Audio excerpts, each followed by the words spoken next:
Welcome to the Wellness Playbook. I'm Jamal, and this is Chris, aka KG. And we have a little bit of a different episode for y'all guys today.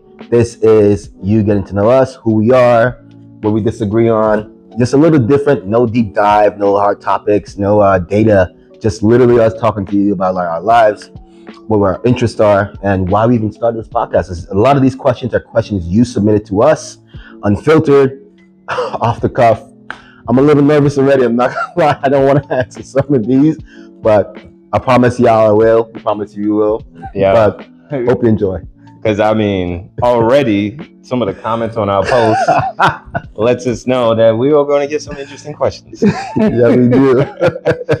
But we're excited to engage, and we really appreciate y'all for even submitting these questions, submitting some of your responses. Even though you disagree, we really appreciate you just sharing, because the point of this is always conversation. And we're going to try to do a lot of these where it's just you talking to us and even our opinions and thoughts. And we're going to try to share this at least once a month.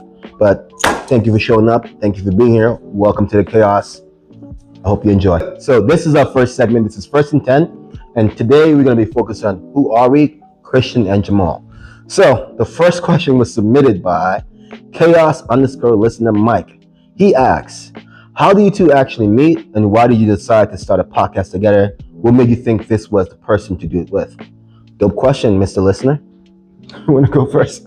I know this is a interesting question people want to know, because you're trying to figure out if we red pill or not, huh? You trying to figure out, is this going to be a toxic podcast? So I rock with it. But I mean, even our prior episode, we talked a little bit about our football past, with me walking off the field a lot. So a little bit of backside, we know each other. We played football together. And this was at the E-Hall, Erasmus Hall, Flatbush, stand up. But we're obviously both Caribbean too. But honestly, yeah, if you know E-Hall at the time, it was interesting. It was an interesting experience. Interesting is a nice word. Very nice word. Interesting is a nice word experience. And obviously from there, you still have a lot of bonds with a lot of people, and even people you haven't seen in forever. You still see them, and it's like y'all never missed out. We saw them yesterday. Exactly. Yeah. So it's something about playing sports. It's something about stuff you build in that time period, because there's a lot of struggle, it's a lot of chaos, there's a lot of testosterone going on, and especially football. So just building meaningful lifelong relationships from that. And that's something you don't realize when you're in high school. You know what I mean? You're a kid, you're still growing up, you're trying to figure out life. But now as a guy in your 30s, you see the importance of relationships, and the difference of them. And obviously we talked about football. We ran into each other again at school randomly. College upstate, 5 hours away. In the middle of West Bubblefuck, I remember I was with my ex. I was like, yo, I think that's KG. It was Flatbush Zombies concert. Yeah. Flatbush Zombies. Are they still? I think I saw they came out with a song recently. Are they still rapping? I don't know. I'm not sure. Well, but in terms of why we chose to do it together, even though we were teammates and friends, we always have very interesting opinions that are divergent, which we have conversations all the time. It might not go well, it might go great, but the idea was that we love and encourage and always want to help our communities, no matter how different it might seem. And this is a part of us. For me, it's community oriented. For you, it's wellness, fitness, it's all these aspects. And we just figured this is a great idea to put them all together, bring people in. So that's kind of it, though. Yeah, I think it's just our love and passion for helping people. Yeah. I think whether it looks differently in how we do it, it's still the same end goal. And, whether it's community, whether it's wellness, the joy you get in actually helping people and actually making them feel good. You get something from that, literally. So, I think the first time I really thought about this idea to even do it, is when you started the program after George Floyd. Oh, yes. Yeah. Yes, you want to talk about charity? So Kristian started his fundraiser after George Floyd, where we offer free fitness classes for the entire community. And then part of the fundraising efforts, we crowdfund from some of the people that came up They showed some of their old clients as well too, and then donated to certain causes or to certain families. And part of that program too, what we did was we also educated the community on different like voting rights, local issues, and so we started. That's how we generally started, and we're like, yo, we should probably do this more long term. Just took us 4 years because we were bad procrastinating. So, but I remember that's how we kind of started that. Yo, this is something we probably should keep doing, and because it was really good. It was I enjoyed it. Yeah. So, thanks for that question. It's a really good question, man. Really good way to start too. So, all right, you want to get the next one? Sure. Let's see who we got next. Real Talk Rashida. All right, that name lets me know this question might be interesting, but you know what? We'll go into this. Hey, look, I read the first part. What do you two actually disagree on? Why you want to start negativity? But you know what? We here for it. Like for real, not just friendly debate. What's the real difference between you two? Do you want to start or you?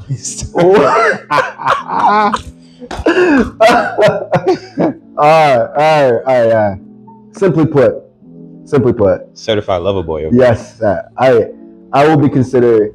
I am considered in this guy's terms a certified lover boy, and the way I interact, especially like a lot of my life friendships, romance, we're very different people. Like you're more Malcolm X, I'm more Dr. King. Don't say that. He's gonna try to assassinate me, bro. FBI. Oh yeah, it's true. Shit. Oh, you can't win either way, bro. But no, we're very different people how we approach life, things, politics even as well too. But it's always still stays in the same, I would say, moral viewpoint. Yeah. It's just, do you want to use fire? I think I might want to use ice. That's all it is. Yeah. Can I think of a specific issue? Not really. That's the thing, right? I mean, it could be anything. We date differently. I mean, that's true. Everything. I think because people see people on a podcast, they just assume group talk or group think. What is group think? But that is not the reality. There is a lot of differences. And I think in a lot of those conversations helped a lot of this podcast because these are real conversations we have behind closed doors. And these are real issues that are stuff that we talk about, our friends talk about. And then obviously you got social media. So it's the dynamic of everything coming together. And obviously there is no right or wrong. That's not our whole point with when we give this. We're giving our take based on our experience, based on data, based on what's going on in today's society. So this is not for you to think that there's a right or wrong answer. This is for you to get some insight on your life or maybe skip some steps that we went through to make your life a little bit easier, right? Or even just a little perspective on just an experience that we might not be conventionally open to. I think that's something I would say like it's a good viewpoint for this podcast. But I'll also say like for us, even like approaching friendships, man, that's like you taught me the most I've ever learned about friendships in any kind of form of life. And for me, like I can be very, very, what's the word I'm looking for? They call a different word in football, but we just say very nice. So Kristian helped me a lot with my friendships in terms of like being more stern about what I want. Football. He said different word in football. When they used to say football, remember? It was on the one on the back of our shirt. But no. So I think Kristian's a little more grounded. I'm a little more like sporadic. You're a free spirit. That's a good word to put it. Yeah, he's a free spirit. Yeah. He is no, let me not say that. A peacock, as he likes to say. I'm not no damn peacock. Well, all right, if you say so. Yeah. It's bro. You say this shit all the time. You're like, I want to be a peacock today. I never said that shit. You never said you don't want to be a peacock? Don't fucking say it. Yeah. You said I'm trying to be a peacock today. You said it yesterday. Nobody's on the damn peacock, bro. Yeah, 6'4", what I want to be a peacock for, man. Yeah. Anyway, next question. Thank you, Rashida. That was dope. As you can see, asshole over here. Brotherhood Builder. Okay, that's a lit name, bro. I'm not gonna lie. He asks, outside of the podcast, what does growth actually look like for you, personally or non-personally? What are you working on right now? Man, that's a good question because first thing I could honestly think is, as a man, what we think growth is especially younger versus now, are two different things. I think we always think that our career determines our growth. I think we also think our status determines our growth. I think we think our money determines our growth.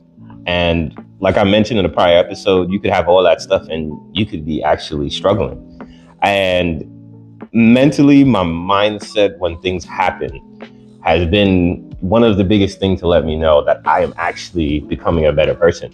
Because a lot of experiences in life repeats itself over and over again. And you might not notice it the first, the second, or maybe the fifth time, but how you handle it is very important. Like, it's nothing to say that if you dealt with something 5 years ago, it's not going to come back again, but you can handle the situation better. And I'm so big on the proponent of controlling on what you can control, and everything else that happens around you can't control. And it's hard to get mad at that type of stuff because you are not the one in control of it. Yeah. So life is going to happen. As the term that says life be lifing. But at the end of the day, how you react to life is determined how happy you will be in life. So that's really with me. I'm like, how happy I am. My mindset, understanding that flows is going to happen in life. It's not just linear. So that's, for me, growth. Well said, man.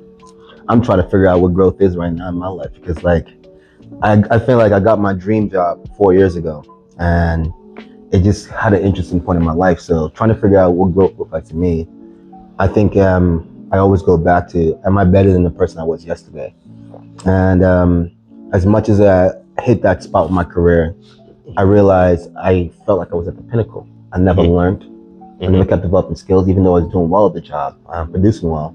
I never realized I never keep working on who I was and what I need to be more of because I felt so complacent. Because he was paying well, had a lot of agency.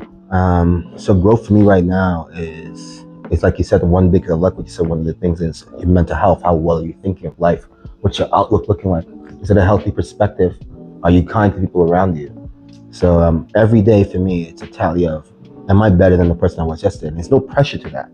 But for me, it's a goal to where I want to be. It's just, I think growth right now is just accepting things around me, like you said, and accepting the things I can't change.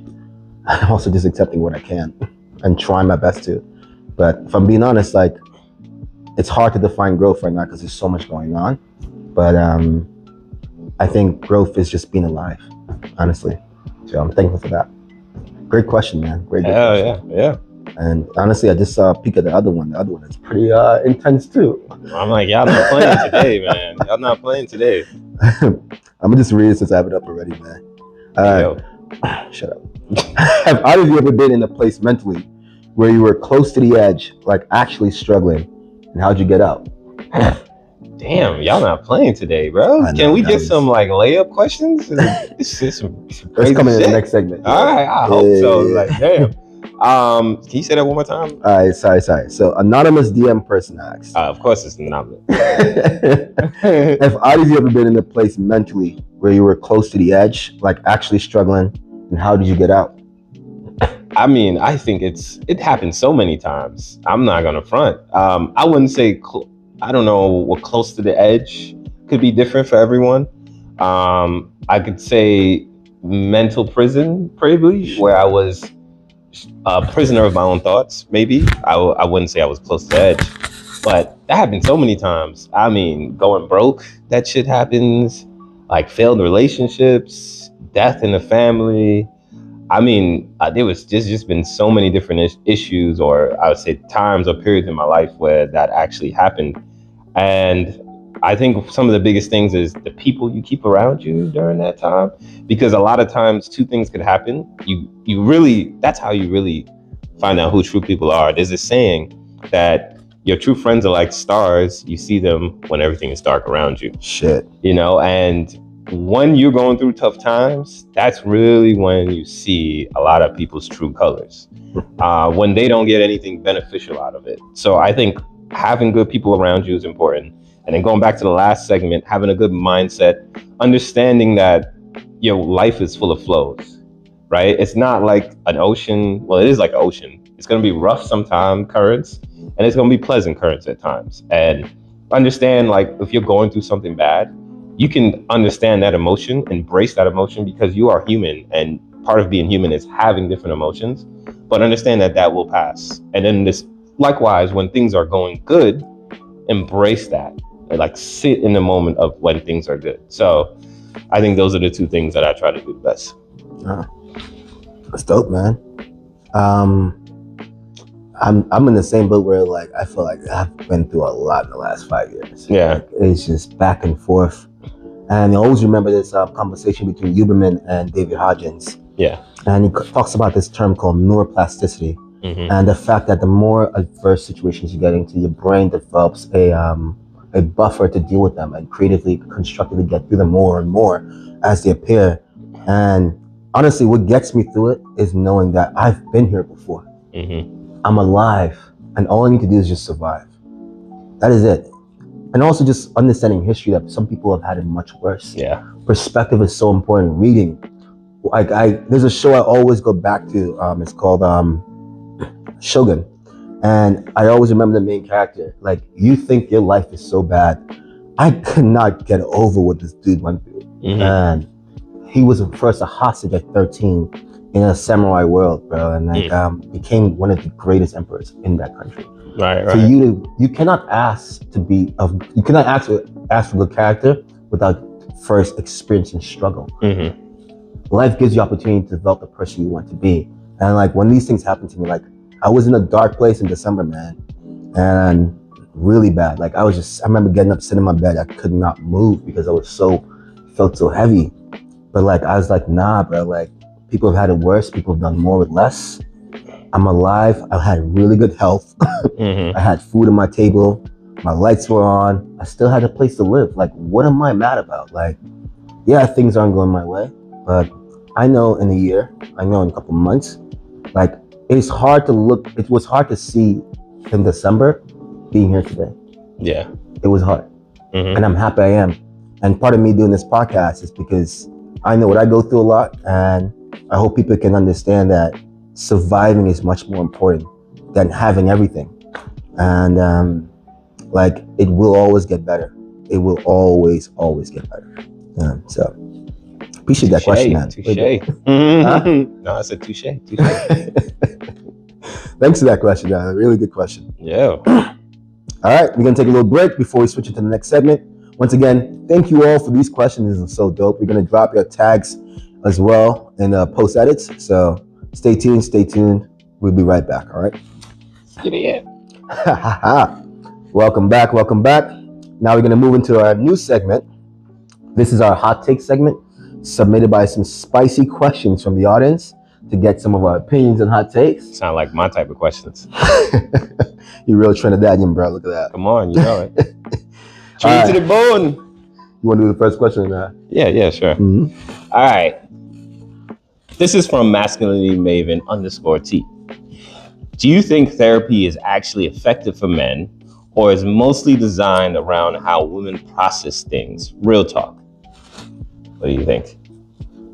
Whoa, that's a loaded question. I mean, I work a lot with students and families in the clinical therapy field, where I've used to have to find resources and redirect them to these spaces. And I generally feel like I interacted with therapy, of course, when I was younger, and I also interacted a little bit when I was older as well too. But when I worked with families, you gave it for a clinical purpose in terms of like serious neurodivergence, students' trauma behavior where kind of they could not overcome it, and it's affecting their productivity in the classroom. And when I give advice to people on what I believe therapy should be for them, I also give it from my perspective in a personal sense. If I find that I'm in a psychological place where I cannot overcome it, I think for people like me or people who engage in that way, I think therapy is necessary for you. I also do not believe therapy is something you should always just I wouldn't use the word overdiagnose for people. I feel like it's become a thing of just like fixing with a Band-Aid. Yeah. And given the fact that therapy is not free, this becomes an economic question. It becomes a classist question to me, and a classist experience where people are especially people of color who probably need it more and have more traumatic experiences. I don't like the idea that something that's not accessible becomes a fix to something that was created by a system. And it just finds it very it's just very unfair, especially if he needs necessary skills. So for me, I do not think it's geared towards any gender. I think the idea of meeting a therapist, especially one that works for you, is for them to be appropriate.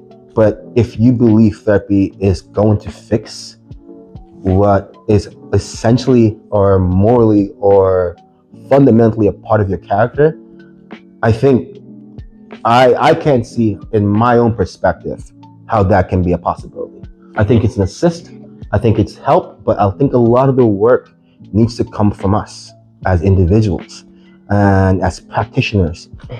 It's only a method to getting to the best person you are. It is not the remedy to getting to what you are.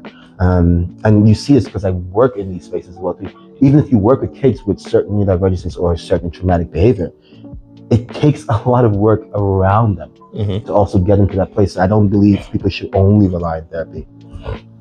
So, I'm gonna put it now I'll put it in a fitness term. Let's do it like this. Let's say I'm your trainer, right? And let's say you come to me and you say, hey, I want to lose 20 pounds, right? And we talk about everything you have to do. We do a workout session, and then you go home and you eat junk food. Aren't you just going in a circle? Every time we work out and you go home, you go in a circle, and that ties into what you're saying. Yeah. You have to understand that it is a part of the solution and not the whole solution. And the other part I always want to say is with every profession, there's going to be good and bad people in that profession. Whether it's a trainer, whether it's a doctor, whether it's a mechanic, any profession, there's going to have good and bad people. And you have to understand, like, if I'm going to therapy and I feel like I still have some of those similar problems that I've had and I've been here for years or months, you have to question, like, what is my purpose? What am I trying to get out of this? What is the goal? Do I feel better? All these different things have to be questioned. I don't think you should just go there and submit everything to a professional. I think you have to have some deep reflecting questions in yourself, because I talk about it with my clients all the time. Nobody knows your body better than you. I can just assist you based off of my knowledge. A doctor can assist you based off your knowledge, but what you are feeling internally is something that you can only explain, and they're trying to understand based off of what you're saying. So I think therapy is an effective tool when done properly, but I also think that there are another class of people who think that if they go to therapy, they are better than everyone else. And I think you have to bridge the gap between the two. Therapy is a benefit, but you are not better than someone because you go to it. That's how I would say that. I like the last part you're saying too, because I always wanted to, I always broach this question, the topics to certain therapists I see in social media and stuff. The idea of how do you navigate the moral aspect of what's considered narrative fallacy. Narrative fallacy is the idea that you will always tell a story to someone. Well, generally most people tell a story to someone based on a perspective that benefits them. So I always want to know, like, with some therapists, because, like, for me, if I'm going to therapy and I want to fix something, I'm going to be flipping honest about everything. If I did the wrong thing, I did the wrong thing. And what people have found in the data is that there's a lot of occurrence of what's considered narrative fallacy, a perspective that benefits the person sharing it. And I don't see how, like you said, if you cannot treat an issue by directly diagnosing it, then are you actually going to therapy to treat something, or are you just masking symptoms? And I think part of vulnerability with reaction to masculinity is to be vulnerable and be honest about your vulnerability. And I think in that experience, or if you're going to therapy and you're not engaging in it correctly, you're not really helping yourself. So that's why I don't think it's a gender thing at all. Like, it's psychology. Psychology is very, it's academic. It's, the idea is to shoe a fit all fits. So great question. Thank you for sharing that one. I know it's a touchy topic. Therapists, if you're there, please chime in. I would love to know about the narrative fallacy question as well too. Or if you feel like any of this might be a little bit interesting or problematic, you think it might be said, you feel like you can correct it, we're all for that. Just let us know. Comment below. We'd love to hear from you, okay? Appreciate it. Yeah, definitely. We'll get to the question now. Damn, that was a really good question, man. Not playing today. I know. All right.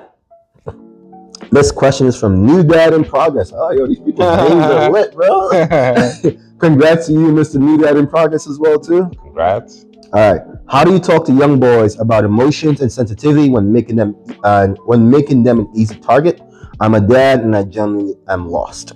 So how do you talk to young boys about emotions and sensitivity without making them an easy target?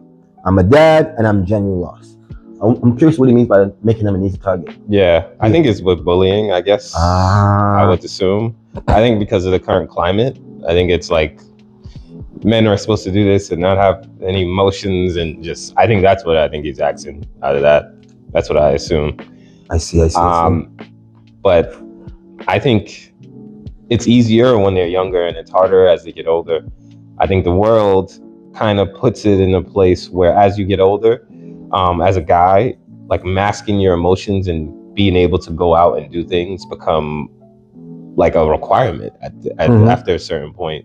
And the good part about kids is they're naive and they ask a lot of questions and they want to know information. So I think a lot of the molding can be done in that period of time. But a part of it is just letting them know that they are, at the end of the day, human. And part of being human is experiencing all of your emotions. I think that just because you're a man, you can cry. It's not like you shouldn't cry or shouldn't be sad or shouldn't feel bad because you failed. Like all of these just let you know you're human. It lets you know that you are something that is actually living and breathing, and tell them how important that is to your life. And then once you can understand your emotions more, you can control it better. And you literally highlight that also as a dad through your actions, because when you have a young child, they're looking at everything you do. Yeah. So you become their biggest role model and influence. So I would say, let them understand that emotions are natural, and then be the best role model you can and continue to progress yourself in life as well. A really good question. I'm working through it a lot right now because I do this with my little brother, like I was telling you before, and he's also struggling with a lot of like emotional fragility, emotional availability and vulnerability, and he's having a rough time with it. But he's around 20, but for younger boys, I think it's also understanding their bully's perspective, not to sympathize, but understand their own emotional fragility. The people who choose to bully someone, choose to pick on someone, they come from a different center of just fragile understanding of themselves, and therefore they find power over others. And I think once you work with your child's foundational identity of who they want to be, why they want to be this person, are they making steps to it, their resilience becomes much stronger to anyone, because you can look at someone trying to be aberrant towards you and go, why is this even happening? You know, and you see a lot of kids, like I've worked with so much, especially young boys, they would watch someone bully them and just laugh. Because even for a young boy, they know, this guy can't put his hands on me anyway. My teacher's right there. Even if my teacher isn't right there, like there's consequences for abnormal behavior. And students understand a lot more than we think. They're also much better at comprehending and differentiating emotions than you might believe. And so like you just said too, modeling that behavior, modeling vulnerability, modeling healthy transitions of your emotions, modeling temperance as well too, really helps them. Like especially young Black boys, I would say, they need these role models, especially from people who are close to them. They need the conversations. Being honest about what you're experiencing is even more important. Hey, I really am having a hard time right now. Like I had to tell my brother sometimes, like, I don't want you to think I'm perfect. I don't want you to think I have a perfect life. I am struggling. This is hard for me to do every day. I had to deal with this when I was your age too. He thought I had the craziest life when I was 20. Like I was in the streets doing all kinds. I'm like, no, bro. Like I was just like you. I was getting dumped every week when I was 20. No one wanted to talk to me. People told me, hey, you can't date me. It's not to take personal. And you need to have a car, you need to have this and that. Yeah, I think understanding what the world wants from you helps you understand yourself and the role you play. Marcus Aurelius said it best. I feel not judged by the world, because if someone doesn't understand the world, they don't understand me. If they don't understand me, they don't understand themselves. So I'm just concerned with everything else. And I think working on them internally helps them develop a strong sense of self. that will be immovable from anyone else can do to them. So, great question. I hope it helps. Always ask more. We'd love to help you some more with this, but this is what I can see so far. Really start with the moral foundation, I should say. Definitely. All right, next question. All right, so next question is from still earning _Dre. Okay, what you earning? Y'all talk about the manosphere. That was our last episode. Check that out if you haven't yet. Mm-hmm. But let's be honest. Have you either of you actually agreed with any part of it? Like, is there anything that hit before you figured out the full picture?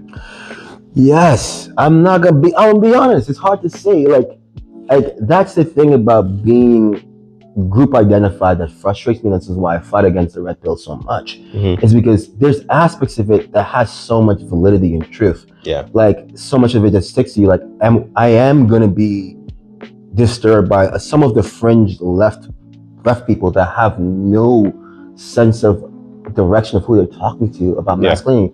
Like I don't like being screamed at by a white woman about her oppression from men when white women own slaves. I never owned my ancestors never owned a white lady, bro. Why are you telling me I oppressed you? That's weird. You voted before me. So yeah, I'm frustrated to know that, hey, how are you talking to me this way when you didn't even, your population didn't vote better last election? Yeah. So it is frustrating because like you just had a conversation about the manosphere and I'm trying to define masculinity and someone attacked me for trying to define something to make it healthier so that we can all be adjacent to it. And that is frustrating as a man. Even if you're trying to do the right thing, you are not allowed to identify what your identity is. I fight against any form of oppression. So I do not want straight people telling queer people how they need to be. Men shouldn't be telling women how they need to be. And I don't think other groups should be telling men how they need to be as well too. Maybe you can tell us we need to be a little bit more healthy or better, and that's completely understandable. But telling someone how their life needs to be, I just find a root of the issue we're always going through in a cycle. And so, do I hear some of this rhetoric? Yes, in the manosphere, and that's the part I agree with. That's the part that got me when I was listening to one of these things before. I was like, oh, I like this, and then realized the rest of it. I said, I'm gonna find a better person to listen to. That says this a little better, bro. I'm good. I don't want this. I don't want this at all, bro. Like, no. So yeah, I think it's normal to, especially like we said last episode, there weren't any spaces directly catered for this. Mm-hmm. So you take what you can get, especially as a guy, if you want to be productive, bro. Like, so. And that's the thing right there. I think we have to always, with men, I think we don't ask as many questions. And if so many of these young men and boys are being influenced by these people, we got to ask why. We got to ask why these people ended up going to these spaces. We got to ask what happened right before they got there. I think if we try our best to do more of a deeper dive to understand instead of judging people, I think you could do a better job pulling these people away from red pill. But what you do is you actually make them feel like they got to double down with them even more because you attack them. And anyone knows when you're communicating with someone, if you attack them, the first thing they're going to be is defensive. So if you're going to have an open chain of communication, the way you start is very important on how the conversation goes. And I think a part of what we're trying to do is we were trying to make sure we fill that gap that was missed from the manosphere that led these men into these places, which is now still making them in a place where they started to begin with. They're still lonely. They still have issues. Look at the job market with them. It's not good. Life is really completely different for them right now. So I think we have to do a good job of really understanding what is the manosphere, how did they get there? And yes, they do make some points that make sense. Like, you have to work on developing your skills. You have to go to the gym. There's these points that they do make sense that you should do as a man and as a human being. And I can't say all of their points make sense, but that's what I'm saying. I don't know. One of them used to always tell guys, "How are you asking for this from men when you are a bum?" And I'm like, yo, I genuinely agree with that. I feel like some of these guys have such crazy expectations from women. I'm like, look at you. Mm-hmm. Like literally just look at you. Yeah. I don't even care how much money you think you make. Look at you, look at your skills. You can't talk to someone. I can tell you make women uncomfortable. Yeah. Why are you demanding something? Like, yeah. I think there's an aspect of that, like, I've seen some place in the manosphere, like, and that's the thing was so interesting. I had to like cut a lot of certain content because I would listen to one segment and I'm like, I love this point. And then I remember this guy had this point, and then in the next segment, he goes and praises Charlie Kirk. I said, hell no! Hell. And everything for me just became, I couldn't listen to it anymore. I think that's part of also too, we talk about the algorithm pushing you into that space. Like you see that, you catch the one point, they take a viral clip from that person that gets a lot of likes and a lot of views. You like it, you save it, you repost it, and now your whole feed is just flooded with that stuff. But I think this is part of it too. Like, I think for us, and like I remember I had to tell a friend that sent me something the other day. I think as a guy, you gotta say, I choose not to disengage in it. Yeah. I choose not to. Like, some of these stuff, I'm just like, how is this gonna put my brain in a healthy space? Mm-hmm. I don't need this negativity, man. Like, so you get down a rabbit hole, man. Yeah, it is a rabbit hole on social media. Yeah. So, good question. Don't roast us for this, please. Like, we're just being honest. You ask for honesty, you're getting it. We're just being honest. Like, but if you do find there's some points you might want to question or, flush out a little bit more in terms of questioning, please. I'd love to hear your thoughts, man. This is interesting. Hey, like as Future say, I'm just being honest. That's a Red Pill guy, right? So Queen Reeves Books ask, Jamal and Kristian, what's the most important thing you think men need to hear from women right now? And what do you need women to understand about men? Ooh. Okay.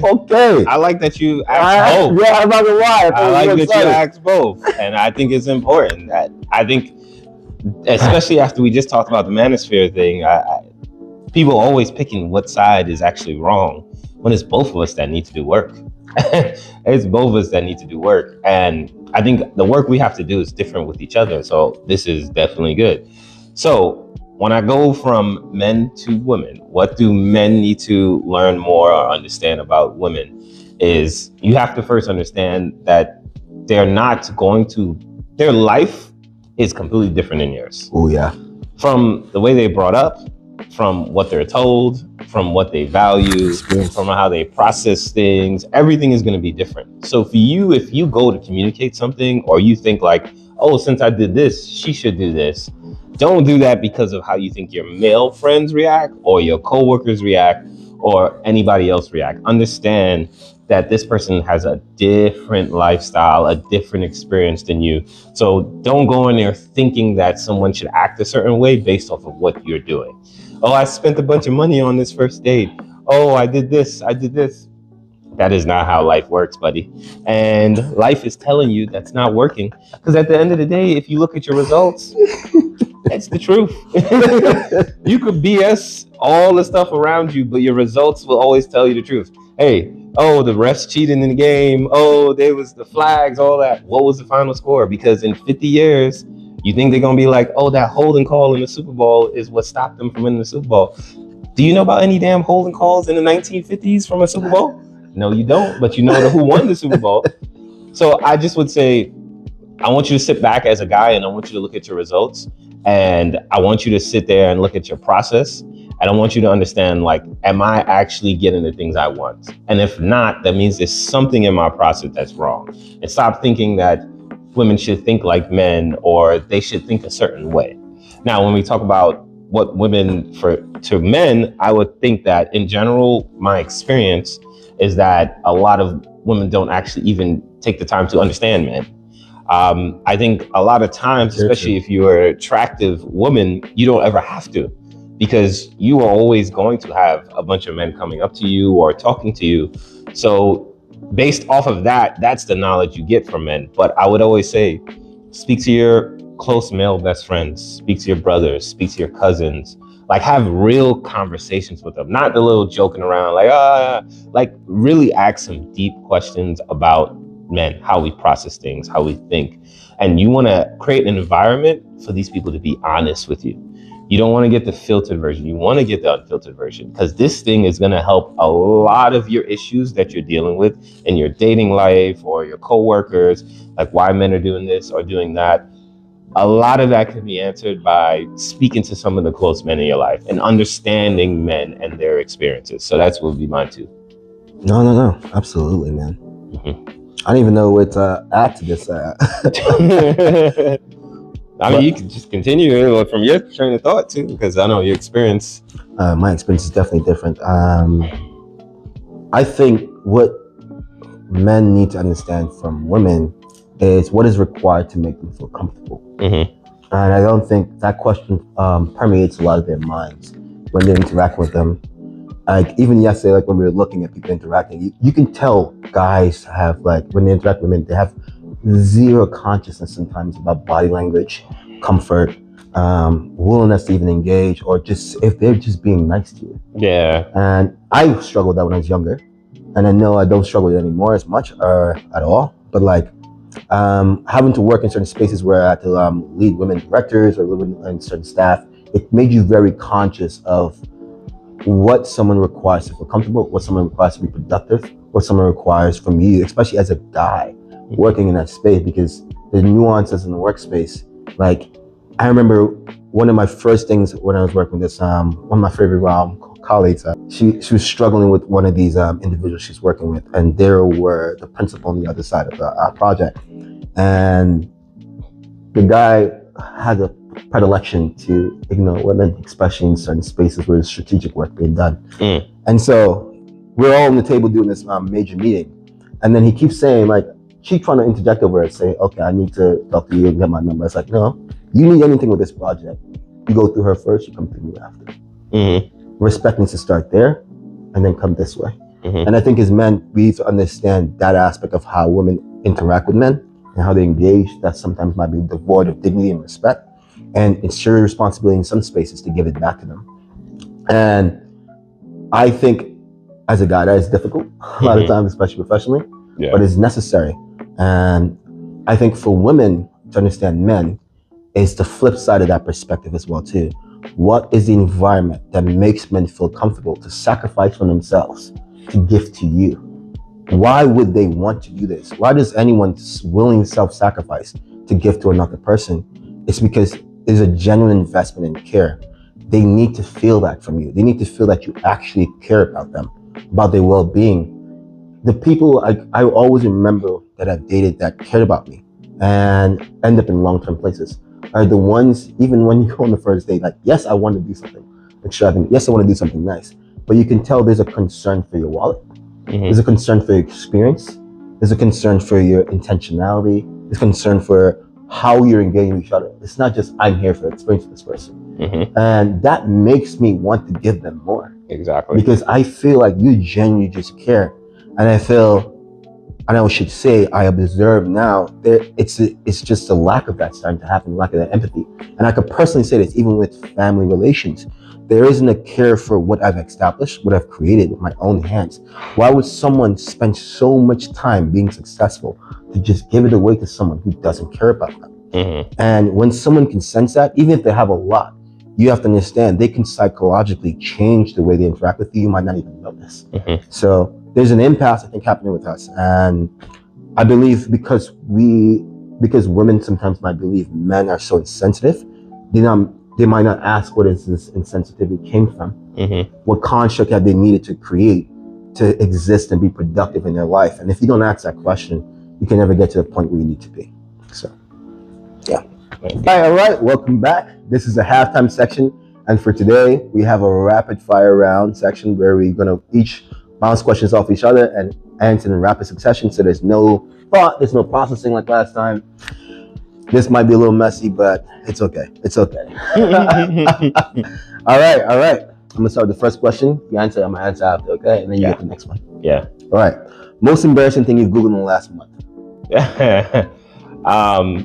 So this person, this young lady I was dating, I didn't know her name. So I had to Google her to find her name.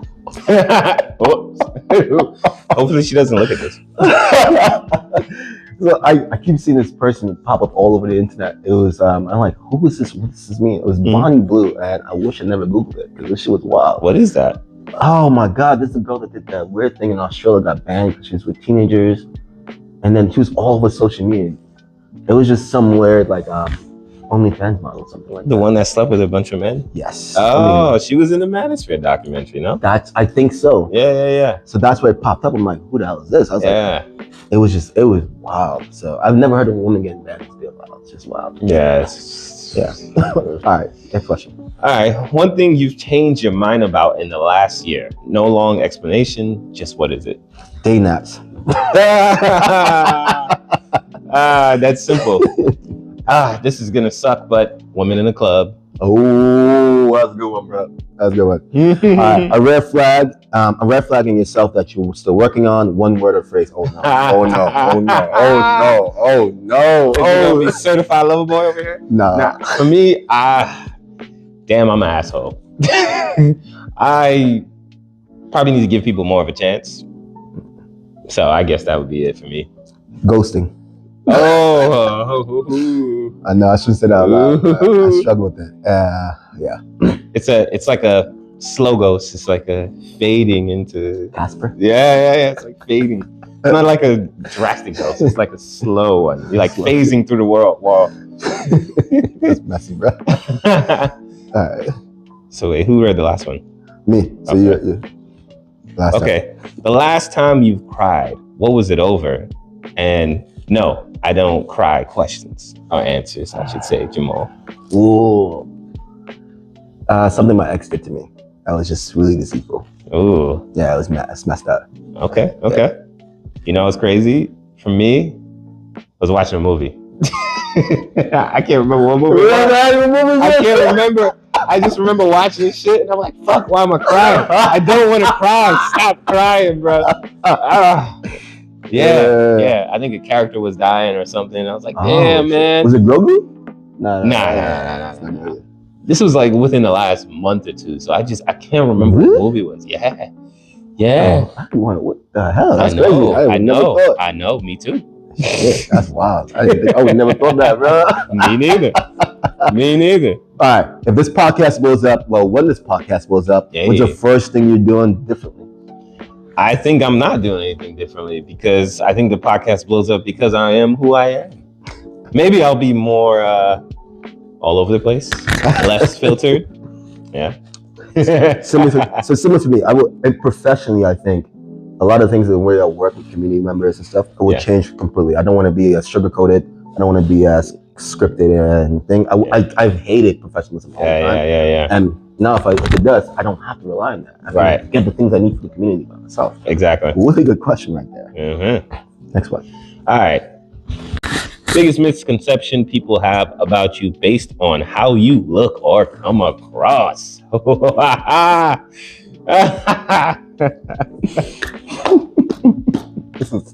I hate this question. I'm a big black man. What do you think, bro? It's always something aggressive, always something. You know what times people tell me in college, I thought you were so scary, but you're so nice. Yeah. That's not a compliment, bro. It's not a compliment. People always think I'm gonna hit them or something. Goddamn, bro. Yo, at work, people thought I had the mean. Apparently, I have the meanest resting like music, basically. So. I mean, people just think I'm toxic. I think a lot of that happens. My family thinks I'm toxic. The women I date think I'm toxic. My coworkers think I'm toxic. My male friends think I'm toxic. I'm like, bro, but you know me every day in life. I don't do stuff that's toxic, but it's just I gotta break down that barrier before I even get to know the person. Oh, you toxic? I get you. Yeah. All right, one person, dead or alive, you'd want to sit in on the episode as a surprise guest. Oh, okay. I mean, I think you said him already. Malcolm X, bro. What? Yeah. I would be lit, actually. I wouldn't. Yeah. You said it. Nah. I don't know. I think Michael B. Jordan would be lit. Yeah. Yeah. Or no. That's Ryan Coogler, actually. That's yes, my boy, man. That's my boy. Ryan Coogler. I love Ryan Coogler being on the show. If you hear me, Ryan, put up the show, bro. Definitely. We'd be down for that. You too, Mike. I'm sorry. I didn't mean it. He's like, no. I want it. No, I wanted to direct. I wanted to do back end work. I love acting. That's why both of them together, the way they work, has always been amazing to me. Yeah. But like Ryan Coogler, like did what I always wanted to do. He just did it his own way. Yeah. You know, so shouts out to both y'all, man. Yep. All right. Something you believe about masculinity the most men around you still disagree with. I think I love this question. So I always want to say, I think people think a masculinity, you can't be gentle, or being sensitive is unmasculine. Being sensitive or open to other people's feelings, or being gentle about your feelings. I think that's a big misconception. I think the truest form of strength is restraint. Yeah. It is. And as a large 6'4" black dude, I understand that the best. So yeah. That's what I was gonna say, more of like showing emotion. Right? I think like they think that if you show emotion, you're soft, or you know, like something's wrong with you. I'm like, bro, emotion is part of being a human, buddy. All right, finish this sentence. I used to think vulnerability was blank. Now I think it's blank. All right, I used to think vulnerability was more of, I would say, a softness or gentle, or I wouldn't, I would say softness, gentle, sensitivity, which some of it still is, but I think vulnerability is really like, is that truly who you are? Is that truly how you feel? Is that truly your intent? I think, are you putting up a wall and acting like you're something, or is that really who you truly are? Because you could be vulnerable in some tough environments, so it doesn't have to be just around being soft. Like vulnerability could happen in tough, extreme environments. So it's like bringing down that wall, I would say. Mm-hmm. So like, I used to think vulnerability was like sharing your trauma or sharing your harm, your past harm, in spaces that were safe. And I think now for me, I think it's more sharing it and being open in spaces that are needed and can be unsafe.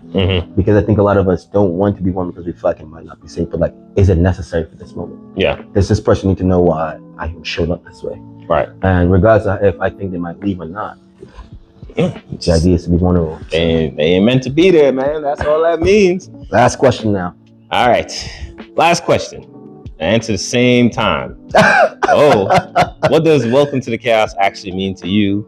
Real answer. One. No podcast advice. One, 2, 3. Unfiltered.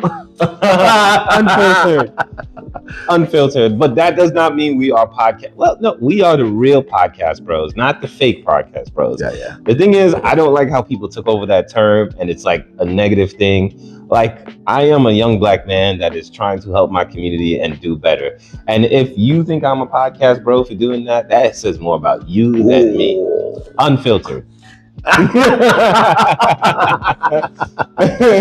Nah, well said. Yo. All right, now we're gonna take a shift into the last segment of today. This is more of some of you asking us for some advice on how to navigate certain personal situations, life circumstances. I really, this is a touchy segment, but I really appreciate your vulnerability. I'm gonna be vulnerable as well since you've done it with us. And I'm just happy to answer some questions. If you want us to follow up some more, give some more additional advice, even some other resources, let us know. We'd definitely love to. We're also going to be curating spaces in the future where people can come together to connect, meet other people, and enjoy life. So this section, I'm also going to kick your ass in some workouts too. So be prepared for that. I'm just playing. I'll take it easy on you. Maybe. All right, got you. So first question. Hold up. Damn, those words look small. I know. Shut up. All right, so these are some questions some of the audience are afraid to ask. Anywhere else? I know I have to read this thing. I was squinting the whole time. I'm like, yo, what the fuck? All right, quiet guy watching. I don't have close male friends, and honestly never have. I'm in my 30s. Is it too late to build that? And how do you even start at this age? That's a vulnerable question. See that? Yeah, look at that. See how we tie things in there? Anyway, so first and foremost, I think there's a couple of layers in that.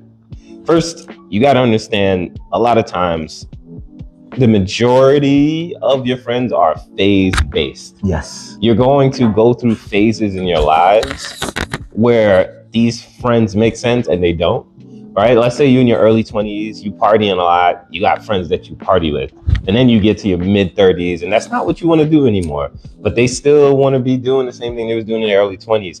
it doesn't mean you're a bad person if you don't want to be around them all the time anymore, right? So like there's that first one of understanding you have friends for phases, right? The second part of it is I would truly sit back and understand who you are first, because when you understand who you are and what you value, it kind of makes it easier to find friends. Because the thing is with friends, y'all don't have to like or agree on everything. The example I like to use is someone like Suresh. like me and Suresh are like completely opposite spectrum in terms of how we interact and engage, but we talk about our core principles are the same. So put yourself in places where you find fun activities. Whether if you like anime, don't let nobody call you corny for that. Go to anime conventions. Find some really unique things. Run clubs are kind of getting turning into dating apps. You can try it, but I think they're talking about male friends as well too. Right. That's what I'm saying. It's like where is it too late to build that? It's never too late. It's never. There's spaces. I think it's very important to find your interests and then find spaces that hold your interests and put yourself in a place where you can feel a little bit more comfortable instead of forcing yourself like, I got to go to the club to find people. I got to go to this to find people. I got to do this. Even sometimes, I don't know if you've seen on social media, they talk about when how male friends end up becoming friends in the gym. It's like at first they just see each other. Then after a couple times they do the head nod and then the head nod turns like to a fist bump. Then it turns into, yo, what's up? And then it turns into, yo, what you working on today? Let's work on something. So it's like, it could be something simple like that. I also think, because he covers everything so well, because especially some of the things I want to say, some of the friendships that need to happen are also you needing to reconnect with your past and past friends as well too. And that could be you being vulnerable, being honest, having some integrity about things that may have happened, and reconnecting conversations and growing that friendship as well too. Also, like some of what you said is finding intentional spaces based on your skills, based on your desires, based on what your interests are, and it's just connecting with people on a level that's not just superficial or that might seem like I'm trying to make a friend. The idea is I'm trying to understand the person in front of me. I'm trying to find quality time. I'm trying to find a support system. I'm trying to find someone who has a moral alignment with me as well too, and that fosters really good friendship, even if you have different behaviors and different viewpoints. Like Kristian's a friend I don't usually bring around my other friends. You know what I'm saying? Y'all have different ways of interacting. But like there's some of my other friends that you get along amazing with. Like like you were one of her favorite people. She despised most of my male. Like despise all of them. So like I had to understand then. That's what taught me like not all your friends need to come together in certain spaces. That's another. So like when we're going out, like yo, KG's coming. He's like, yes, good, bring him. Next question is coming from Growing Pains. How do you hold on to your identity when your circle is still operating the way they used to? Oh, we just talked about that a little bit. Like you're growing and they're not moving. What do you do? Look at how answers tie together. Go ahead. What do you think? Makes sense. Yeah. I think having honest conversations. I think that's where it starts, man. I've experienced this, and I've had the conversations multiple times with some of them. And if you're more conscious about what is needed, then I think certain actions are required on your end based on what their capacity is. And what I mean by that is if I'm having a conversation with you about maybe you're engaging in a improper way when we go out, maybe you need to stop drinking a little bit more. Maybe you need to be more kind to strangers and people. And that makes me feel uncomfortable as your friend when I'm out. Like I had a serious conversation with a friend one time because of how he got with his girl in front of me. And I said, hey, this can't happen again, bro. Simple as that. We're adults now. We're older. This is not a way to engage. And if they value you, they value your friendship, they value you as a person, they can understand the constructive need to change their behavior. And if they don't, you need to change that as well too, because I can tell you from now, what we ignore become our own problems. So have those conversations. And if they don't understand it well, you have to change how they interact with you. And it doesn't mean being mean. Some people just require that because they have not developed yet. And want to see your progress, they will come to you about how changes should be. I promise you, that's exactly how it goes. Yeah, like you find out the most about people during like the toughest and difficult conversations. It's easy to have fun and agree on stuff and be in like a certain situation, but when you have a challenging conversation, especially if y'all are kind of moving in different directions, you got to go back to like, why do I value this person in my life, right? And what actually made us become friends? What attached us together? And is that what is actually you're losing, or is it something outside of that you're losing? Then once you kind of like identify what is going on that is pulling y'all apart, you have the conversation because you care about the person. And I think that's the biggest part of it, is just really being open to whatever the answer is going to be. Because if you do not address it, it's really going to eat you up on the inside.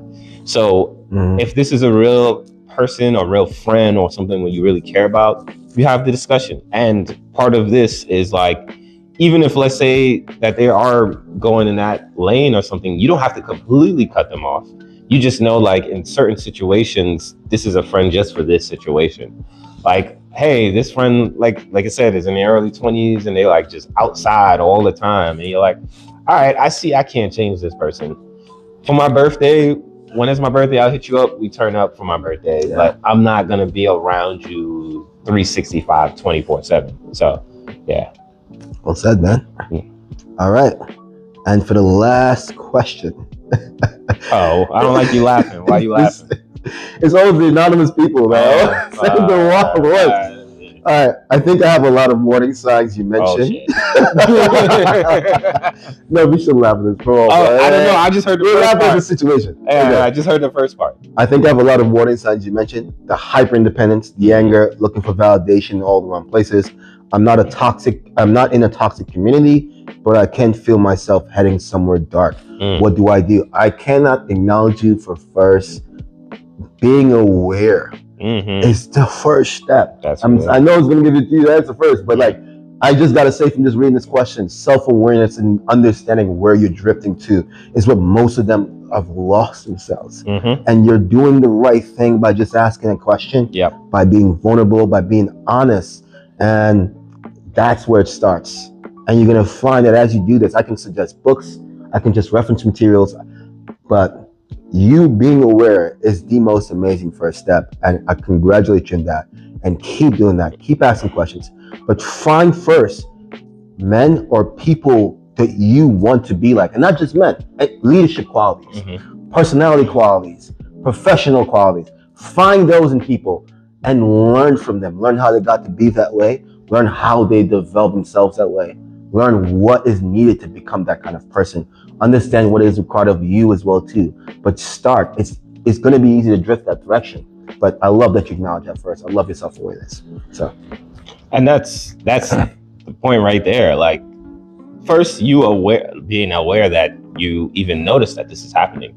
What is it? Over 90% of people think they're aware when it's less than 20%. Self-aware. So, from you even thinking that already, and then you did the second step, which is asking questions. So those two already makes me feel like you are not about to head in that direction, because you are doing the right things. And I love that you are vulnerable enough to even put this question out there to be on a podcast so that you can answer that. And a lot of what he was saying, you find some mentorships, find some programs, find some community, do like some recreational activities outside, like stuff that builds community, stuff that builds bonds, stuff that is progressive, right? Things that are actually trying to make you a better person. I think once you find a lot of those things in that community, it'll help work on a lot of these things that's going on with you. I also I commend you, and also, like you said, staying away from the toxic communities. That is really good. But congratulations to you. I hope this helps. Ask more questions as well. Ask us again. We'll never be bothered. But thank you for doing this. Thank you for your self-awareness. And thank you for these questions. All of you, this audience. Like, this was a really good episode.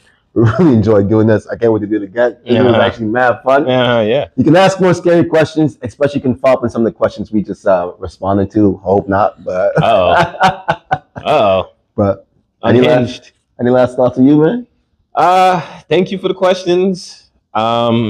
I would apologize on who I am, but I won't, because I love who I am. So, best of luck. Hope you enjoy and continue to get to know us more. Welcome to the chaos. I'll see you later.